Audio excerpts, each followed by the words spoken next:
আমার ৪০ বছর বয়সী গৃহকর্ত্রী বাড়িতে একা ছিলেন। আমি ছিলাম তার সাধারণ এক ড্রাইভার। একদিন তাড়াহুড়ো করতে গিয়ে তার ঘরে গাড়ির চাবি দেওয়ার জন্য ঢুকে পড়লাম। ঘরে ঢুকেই আমি তাকে পোশাক পরিবর্তন করতে দেখলাম। এই দৃশ্য দেখে আমি ভীষণ লজ্জিত হয়ে পড়েছিলাম, কিন্তু তিনি একটুও বিব্রত হননি। বরং তিনি আমাকে ঘরের দরজার কাছেই দাঁড়িয়ে থাকতে বললেন এবং সেই অবস্থাতেই আমার দিকে এগিয়ে এলেন। তিনি আমার হাত ধরে আমাকে বিছানা পর্যন্ত নিয়ে গেলেন। তারপর তিনি বললেন, আজ আমার সৌন্দর্য তোমার চোখে পড়ার সঙ্গে সঙ্গেই আমার শরীরে একটি অদ্ভুত শিহরণ শুরু হয়েছে। তোমার দৃষ্টিতে এতটা শক্তি আছে, তবে কি হবে? তিনি কথাগুলি শেষ করতে না করতেই আমি স্তম্ভিত হয়ে পড়লাম। এই গল্পের অংশে আমি অরুণ নামক একটি চরিত্রে অভিনয় করছি। প্রতিদিনের মতো আমার বিকেল ৫টার শিফট শেষ হওয়ার পর আমি আমার ছোলা বিক্রির ঝুড়ি নিয়ে লোকাল ট্রেনে উঠতে বেরিয়ে পড়লাম। সূর্যাপুরে আমি প্রায় ১৫,০০০ টাকার একটি চাকরি করতাম।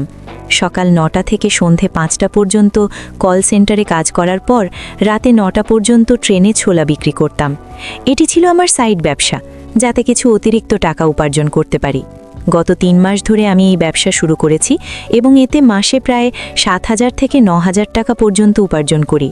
যদিও আমি একা ছিলাম, কিন্তু সূর্যাপুরে খরচ কম নয়। সেদিন আমি ট্রেনে এক সুন্দর মহিলাকে দেখলাম। আমি তার সামনে আমার ঝুড়ি নিয়ে গিয়ে ছোলা কেনার প্রস্তাব দিলাম, কিন্তু তিনি না বলে লোকাল ট্রেন থেকে নেমে গেলেন। কাকতালীয়ভাবে আমার স্টেশনটিও সেটাই ছিল, তাই আমিও সেখানে নেমে গেলাম। বাহিরে এসে দেখলাম সেই মহিলা ঠিক আমার সামনেই হাঁটছিলেন। তার মুখে এক ধরনের সরলতা দেখা যাচ্ছিল। সেদিন আমি যে তাকে সাহায্য করতে পারবো তা আমি কল্পনাও করিনি। স্টেশনের বাইরে আসতেই আমি দেখলাম সেই মহিলা একটু চিন্তায় পড়েছেন এবং একটি বড় গাড়ির পাশে দাঁড়িয়ে আছেন। আমি তার কাছে গিয়ে জিজ্ঞেস করলাম, আপনার কি কোনো সাহায্য দরকার? তিনি বললেন, তুই সাধারণ একজন ছোলা বিক্রেতা, আমাকে কি সাহায্য করবি?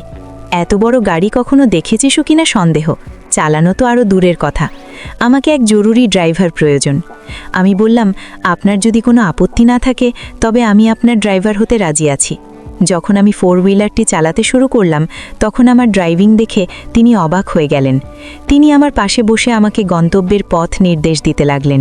তিনি বললেন, আমার ড্রাইভার হঠাৎ করেই গাড়ি ছেড়ে বাড়ি চলে গিয়েছে। আজকাল যে কারোরই কোনো সমস্যা হতে পারে। তার ছেলে অসুস্থ হওয়ার কারণে সে তাড়াহুড়ো করে গাড়ি এখানে রেখে চলে গিয়েছে। আমি গাড়ি চালাতে জানি না, ভাগ্যক্রমে তুমি এসে গিয়েছ। অল্প সময়ের মধ্যেই আমি তাকে তার বাংলোয় পৌঁছে দিলাম। সূর্যাপুরে তার বাড়িটি একটি সোসাইটিতে ছিল। তাকে তার বাড়িতে পৌঁছে দেওয়ার পর ইনি আমাকে ৩,০০০ টাকা দিলেন। আমি বললাম, যদি কখনো ভবিষ্যতে আপনার আমার প্রয়োজন হয় তবে আপনি আমাকে ফোন করতে পারেন। তারপর আমি তাকে একটি কাগজে আমার নাম্বার লিখে দিলাম। দ্বিতীয় দিন থেকে তার ড্রাইভার আবার কাজে ফিরে আসার কথা ছিল। কারো চাকরি কেড়ে নেওয়ার ইচ্ছা আমার ছিল না, তাই আমি আমার চাকরির সুপারিশ করিনি। কয়েকদিন পর সেই মহিলার কাছ থেকে একটি ফোন পেলাম। তিনি আমাকে তার বাড়িতে ডাকলেন। সেদিন আমি অফিস থেকে সোজা তার বাড়িতে গেলাম। তিনি বললেন, অরুণ, তুমি কি আমার জন্য ড্রাইভার হিসাবে কাজ করবে? ড্রাইভার হিসাবে কাজ করার মানে ছিল আমাকে সারা দিন তার সঙ্গে থাকতে হবে, এটা আমি জানতাম। তার প্রস্তাব শুনে আমি চিন্তায় পড়ে গেলাম, কারণ আমি সারা দিন তার জন্য সময় দিতে পারতাম না। আমাকে দিনের বেলায় অফিসে যেতে হতো। তিনি সম্ভবত আমার দুশ্চিন্তা বুঝতে পেরেছিলেন। তিনি জিজ্ঞেস করলেন, তোমার মাসে কত টাকা উপার্জন হয়? কোনো অতিরিক্ত কাজ করলে মাসে ২৫,০০০ টাকার বেশি উপার্জন করা সম্ভব নয়। আমার উপার্জন শুনে তিনি বললেন, আমি তোমাকে ড্রাইভার হিসেবে মাসে ৫০,০০০ টাকা দেব। তুমি কি রাজি? ৫০,০০০ টাকা শুনে আমি হতভাগ হয়ে গেলাম। মনে হচ্ছিল যেন আমার লটারি লেগে গেছে। আমি তৎক্ষণাৎ তার প্রস্তাব গ্রহণ করলাম। সেই মহিলার নাম ছিল মালিনী।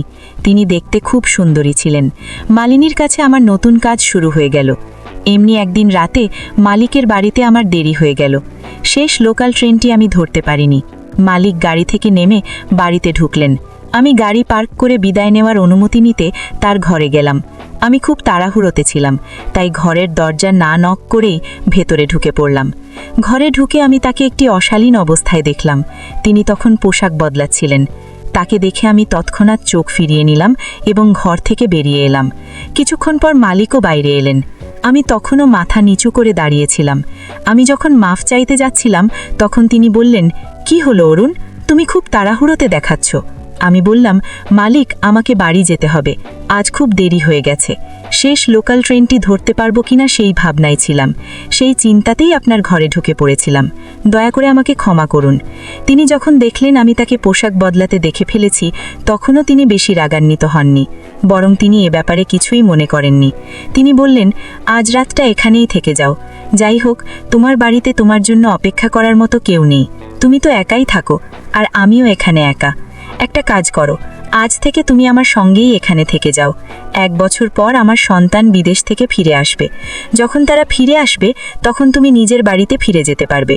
ততদিন তুমি নিশ্চিন্তে এখানে আমার সঙ্গে থাকতে পারো। তার দ্বিতীয় প্রস্তাবটিও আমার জন্য লাভজনক ছিল, তবে তিনি আমার প্রতি এতটা উদার কেন ছিলেন সেটা আমি জানার চেষ্টা করিনি। তিনি আমার কাছ থেকে কোনো অযাচিত কিছু প্রত্যাশা করবেন এমনটা আমার ধারণা ছিল না। সেই রাতেই আমি তার বাড়িতে থেকে গেলাম। তিনি আমাকে বাড়িতে থাকার জন্য একটি ঘর দিলেন। আমার ছোট্ট পুরনো ভাঙাচোরা ঘর আর মালিকের এই বিশাল বাংলোর মধ্যে আকাশ পাতাল ফারাক ছিল। সেদিন থেকে আমি মালিকের সঙ্গে থাকতে শুরু করলাম। এখন রাত করে বাড়ি ফিরলেও কোনো সমস্যা হতো না, কারণ আমাকে আর কোনো লোকাল ট্রেন ধরতে তাড়াহুড়ো করতে হতো না। এক রাত মালিক আমাকে তার ঘরে ডাকলেন। মালিক ঘরে সবসময় খুব সাজগোজ করে থাকতেন। সেদিনও যখন আমি তার ঘরে গেলাম, তিনি তার চুল ঠিক করতে ব্যস্ত ছিলেন। আমি তার বিছানায় গিয়ে বসে পড়লাম। ঘরের শান্ত পরিস্থিতিতে যেন অন্য কোনো সংকেত পাওয়া যাচ্ছিল। আমার মনে নানা ধরনের চিন্তা ঘুরপাক খাচ্ছিল। হয়তো তিনি বলবেন যে আমার পরিবর্তে অন্য কোনো ড্রাইভার নিয়োগ করতে চান। আমি জিজ্ঞেস করলাম, মালিক, আপনি আমাকে এখানে কেন ডাকলেন? কোনো কাজ ছিল কি? তিনি বললেন, অপেক্ষা করো, বলছি তো, একটু ধৈর্য ধরো, আমাকে চুল ঠিক করতে দাও। রাতে শোয়ার সময় কেউ এভাবে থাকতে পারে না। চুল ঠিক করার পর তিনি আমার পাশে বসে বললেন, আমি এমনিই আমার ঘরে ডেকেছি। এখানে কাজ করতে করতে অনেক দিন হয়ে গেছে। ব্যস্ততায় আমি তোমার কোনো খোঁজ নিতে পারিনি।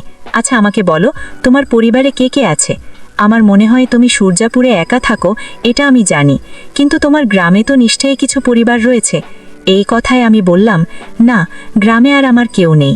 আমার বাবা মা ছিলেন, কিন্তু তারা অনেক আগেই আমাকে ছেড়ে চলে গেছেন। তাদের চলে যাওয়ার পর থেকেই আমি একা আছি। মালিক আমার থেকে প্রশ্ন করছিলেন, তাই আমিও তাকে একটা প্রশ্ন করলাম। আমি বললাম, মালিক, আপনার স্বামীকে তো কখনো দেখিনি। আপনি সেদিন বললেন আপনার সন্তানরাও দেশে রয়েছে। আপনার কজন সন্তান আছে? তখন তিনি বললেন, আমার স্বামী কয়েক বছর আগে আমাকে ছেড়ে চলে গেছেন। আমার একটাই মাত্র ছেলে আছে, যে তার স্ত্রী সহ বিদেশে বাস করে।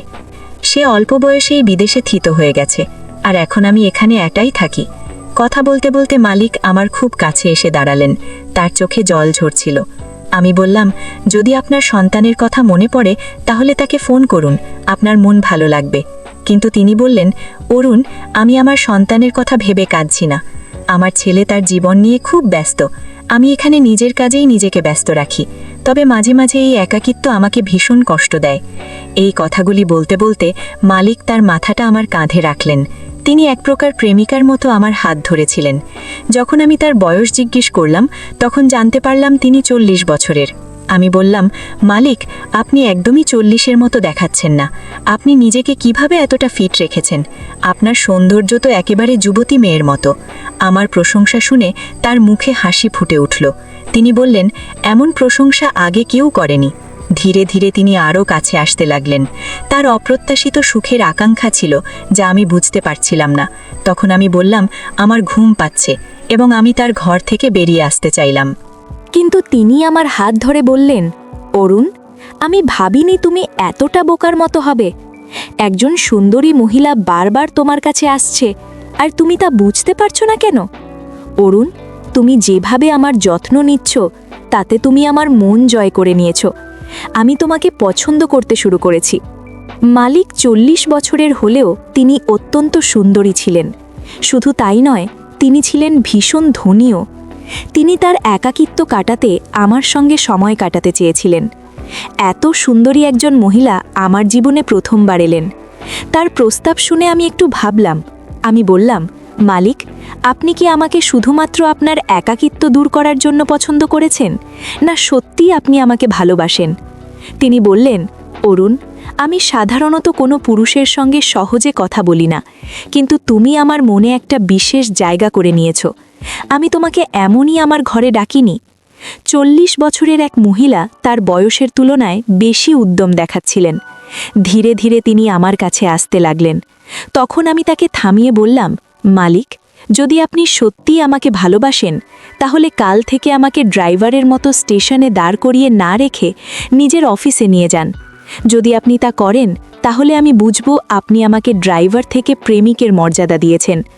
আমি একজন মহিলার সঙ্গে থাকতে চাই যে আমাকে সত্যি ভালোবাসবে। একজন ড্রাইভার হিসেবে আমি আপনার যত্ন নিতে পারি। যদি আমি আপনার জীবন সঙ্গী হয়ে যাই তাহলে আমি আপনাকে কতটা সুখী রাখতে পারি সেটা আপনি ভাবুন। আমি তো আপনাকে বিয়ে করার কথাই ভাবছি। আমার কথা শুনে মালিক খুব খুশি হলেন। তিনি বললেন, অরুণ, যদি তুমি আমার পরীক্ষা নিতে চাও তবে নাও, আমি তাতে পাশ করবই। তোমাকে আমি সত্যি ভালোবাসি। আমার মতো 40 বছরের এক মহিলা যদি 30 বছরের এক যুবকের প্রেম পায় তাহলে এর চেয়ে আনন্দের কিছু হতে পারে না। আমরা দুজন একে অপরের ভালোবাসা স্বীকার করে নিলাম। সেদিন রাতে মালিক অনেক কথা বললেন। গত কয়েক বছর ধরে মালিক খুব একা হয়ে পড়েছিলেন, এটা আমি বুঝতে পারলাম। কথা বলতে বলতে আমার হাত তার কাকনের ওপর চলে গেল। তার হাতে থাকা কাকনটি তার মতোই সুন্দর ছিল। ধীরে ধীরে আমাদের মধ্যে ঘনিষ্ঠতা বাড়তে লাগলো। তখনই মনে পড়ল মালিক তার থাইরয়েডের ওষুধ খেতে ভুলে গেছেন, তাই আবার আমাদের ঘনিষ্ঠতা থামাতে হলো। ওষুধ খাওয়ার পর তিনি সঙ্গে সঙ্গে ঘুমিয়ে পড়লেন। পরের দিন প্রতিদিনের মতো দুপুর 2টায় আমি মালিককে টিউশনে ছাড়তে গেলাম। ড্রাইভার হিসেবে কাজ করার পর থেকে মালিককে স্টেশনে ছাড়তে এবং রাত হলে তাকে নিয়ে আসা, এটাই ছিল আমার কাজ। আজ পর্যন্ত মালিক আমাকে তার অফিস পর্যন্ত নিয়ে যাননি। আমি কোনো দিন তাকে বলিনি। কিন্তু এখন যখন তিনি পুরোপুরি আমার হতে চলেছেন তখন তার ব্যবসার দায়িত্ব নেওয়া আমারও দায়িত্ব হয়ে দাঁড়ালো। এটা ঠিক ছিল। সেদিন আমি তার সঙ্গে অফিস যাওয়ার জন্য বের হলাম। গাড়ি পার্ক করে বাইরে এলাম, তখন মালিক আমাকে গাড়ি বের করে বাড়ি যেতে বললেন। তিনি বললেন, আমার ছেলে এবং বউ বাড়িতে এসে গেছে। ছেলেটা হঠাৎ করে আমাকে সারপ্রাইজ দেওয়ার সিদ্ধান্ত নিয়েছে। মালিকের ছেলে বাড়িতে এসে গেছে, এটা শুনে আমার সব মেজাজ খারাপ হয়ে গেল। এক তো কাল রাতে মালিক ওষুধ খেয়ে ঘুমিয়ে পড়েছিলেন, আর এখন তার ছেলের আসার কারণে আবারও একটা বাধা এসে গেল।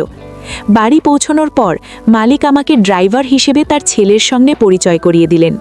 তাদের একটা 4 বছরের মেয়ে ছিল, তার নাম ছিল পায়েল। অল্প সময়েই সে আমার সঙ্গে খুব ভালোভাবে মিশে গেল। আমাকে কোনো অজুহাত ছাড়তে দেননি। তিনি বললেন, আমার নাতনি তোমার সঙ্গে খুব খুশি, তুমি কিছুদিন এখানে থাকো এবং তার সঙ্গে খেলো। মালিকের ছেলের সঙ্গে আমার সম্পর্কের বিষয়ে তাদের বুঝে উঠতে অসুবিধা হচ্ছিল। রাতে তার ছেলে এবং বউ তাদের ঘরে চলে গেলেন, তখন মালিক আমাকে ফোন করলেন এবং নিজের ঘরে ডাকলেন। আমি বুঝতে পেরেছিলাম তিনি আমার সঙ্গে দেখা না করে থাকতে পারছেন না। মালিনীর ঘরে যেতেই তিনি দরজা বন্ধ করে আমাকে জড়িয়ে ধরলেন। মালিক আমার সামনে খুবই সাহসী ছিলেন। আমি বললাম, যার জন্য আপনি অপেক্ষা করছেন তার অপেক্ষা আমিও করছি। মালিক বললেন, এখন আর দেরি করে কাজ নিয়ে সময় নষ্ট করো না। ভুলবশত আমার ছেলে এখানে এসে গেলে আমাদের সাক্ষাৎ আবারও পিছিয়ে যাবে। তারপর তিনি আমাকে সরাসরি তার বিছানায় বসালেন। সেদিন রাতে মালিক আমার কোলে সম্পূর্ণ তৃপ্তির সঙ্গে ঘুমালেন। তিনি নিজেকে পুরোপুরি আমার উপর ছেড়ে দিয়েছিলেন। পরের 4-5 দিনও এমনই কেটেছিল। কোনো না কোনো অজুহাতে মালিক আমাকে তার ঘরে ডাকতেন। বাড়িতে ছেলে এবং বউ থাকা সত্ত্বেও মালিক কোনো ভয় ছাড়াই আমার থেকে সেই আনন্দ পেয়েছিলেন যা তিনি চেয়েছিলেন। তাদের 4 বছরের নাতনি তো আমার সঙ্গে খুব ভালোভাবে মিশে গিয়েছিল। একবার মালিকের নাতনি পায়েল খুব কান্না করতে লাগলো। তাকে সান্ত্বনা দেওয়ার জন্য আমি তাকে বাইরে নিয়ে গেলাম। কিছুক্ষণ পর মালিক আমাকে ফোন করে জিজ্ঞেস করলেন, পায়েল কোথায়? আমি তাকে বললাম, আপনি আপনার অফিসের পাশে আসুন। দুপুর 3টে থেকে আমি পায়েলকে নিয়ে বাইরে ছিলাম। যখন মালিক তার অফিসের পাশে এলেন তখন তার নাতনিকে দেখে হতভম্ব হয়ে গেলেন। তিনি বললেন, অরুণ, এটা কি হচ্ছে? তুমি আমার নাতনিকে একটা ভিখারির হাতে কেন তুলে দিয়েছ? তুমি কি আমার নাতনিকে ভিক্ষা করাচ্ছিলে? মালিক তো রাগে ফেটে পড়লেন। তার ছেলেও কথা বলা শুরু করল। সে বলল, অরুণ, তুমি যা করেছো তার জন্য আমি তোমাকে ক্ষমা করব না। আমি তোমাকে পুলিশে দেব। তুমি আমাদের ধোঁকা দিয়েছ। তুমি বলেছিলে আমার মেয়েকে মায়ের অফিসের পাশে ঘোরাতে নিয়ে যাচ্ছি। এখানে তো কোনো অফিসই দেখা যাচ্ছে না। নিশ্চয়ই তুমি আমার মেয়েকে ভিক্ষা করাচ্ছিলে। আমি বললাম, মালিক, নিজের নামকে রাস্তায় ভিক্ষা করতে দেখে আপনাকে খুব কষ্ট হয়েছে তাই না? আমি তোমাকে সঠিক জায়গায় নিয়ে এসেছি। এই তো তোমার অফিস, যেখানে তুমি গরিব শিশুদের অপহরণ করে তাদের বিক্রি করো এবং তাদের দিয়ে ভিক্ষাবৃত্তির কাজ করাও। এটাই তোমার ব্যবসা। এখানে দাঁড়িয়ে আছে 10 বছরের মেয়ে, সে আমার মেয়ে দীপ্তি। দীপ্তি আমার সব কিছু ছিল। গত কয়েক মাস ধরে আমি তোমার এখানে কাজ করছিলাম শুধুমাত্র আমার দীপ্তিকে খুঁজে পাওয়ার জন্য। আজ পর্যন্ত তুমি আমাকে তোমার অফিসে ঢুকতে দাওনি, কারণ তোমার আসলে কোনো অফিসই নেই। এটা 2 মাস আগের কথা। আমি প্রতিদিনের মতো রাতে আমার দীপ্তির সঙ্গে বাড়ি ফিরছিলাম। রেল স্টেশনের ভিড়ে দীপ্তির হাত আমার হাত থেকে ছুটে যায়। আমি অনেক খুঁজলাম, কিন্তু তাকে কোথাও পাইনি। পুলিশের কাছে অভিযোগও করেছিলাম, তবুও আমার দীপ্তিকে পাইনি। তখনই শিশু অপহরণের কথা আমার কানে আসে। প্রথমবার যখন তোমার সঙ্গে দেখা হয়, তখন তোমার হাতে সেই ব্রেসলেট দেখেছিলাম, যেটা তুমি এখনও পরেছ।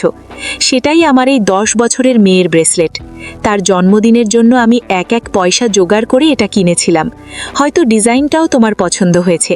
তোমার এই ভুলটাই আমার জন্য বড় একটা সুযোগ হয়ে গেল। তোমাকে হুমকি দিয়ে কোনো সত্য বের করা সম্ভব নয়, এটা আমি জানতাম। তাই আমি নীরবে আমার মেয়েকে খুঁজে বের করার সিদ্ধান্ত নিয়েছিলাম। তোমার সঙ্গে প্রেমের ভান করে তোমার মোবাইল থেকে সমস্ত তথ্য জোগাড় করে জানতে পেরেছি কিভাবে তুমি ছোট ছোট বাচ্চাদের অপহরণ করে কিছু দালালের হাতে তুলে দাও এবং তাদের দিয়ে রাস্তায় ভিক্ষাবৃত্তির কাজ করিয়ে টাকা কামাও। যখন আমি আমার মেয়ের খোঁজ পেলাম, তখনই ঠিক করেছিলাম মেয়েকে নিয়ে এই মহানগরী ছেড়ে গ্রামে ফিরে যাওয়া।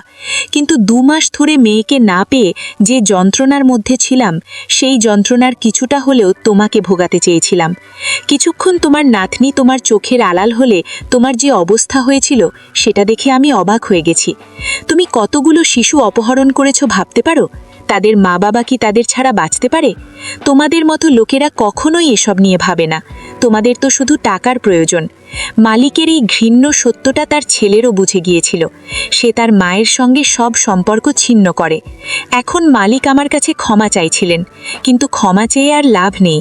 আমি কখনোই সেই নিচু মহিলাকে ভালোবাসিনি।